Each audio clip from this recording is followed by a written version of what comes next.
அன்றைக்கி இவர் எடுத்த முடிவுனால இவரோட முழு வாழ்க்கை மாறிச்சு.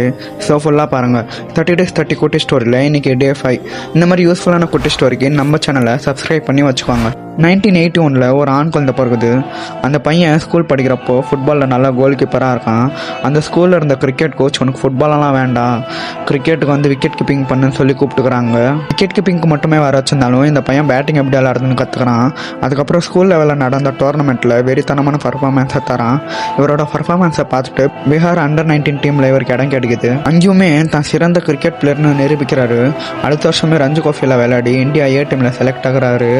அந்த மேட்ச்லையும் செஞ்சுரி அடிச்சு கிரிக்கெட் விளையாடுறதுல தான் ஒரு அசுரன் நிரூபிச்சாரு.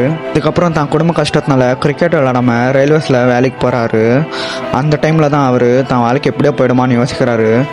அப்போ அந்த ட்ரெயினை ஏறி 2004 விக்கெட் கீப்பராக உள்ளே வராரு. வந்து அடுத்த வருஷமே செஞ்சுரி அடிச்சு டெண்டுல்கருக்கு அப்புறம் நான் இருக்கேன்னு சொல்லி ப்ரூவ் பண்ணுறாரு. 2007 கேப்டன் ஆனதுக்கப்புறம் இந்தியா பல வருஷம் பார்க்காம இருந்த 3 விதமான ICC ட்ராஃபிகளை அடித்து கொடுத்தாரு. மற்றும் IPL 5 ட்ராஃபி அடித்து கொடுத்து தி பெஸ்ட் கேப்டன் யாருன்னு கேட்டிங்கன்னா அது மகேந்திர சிங் தோனி தான்.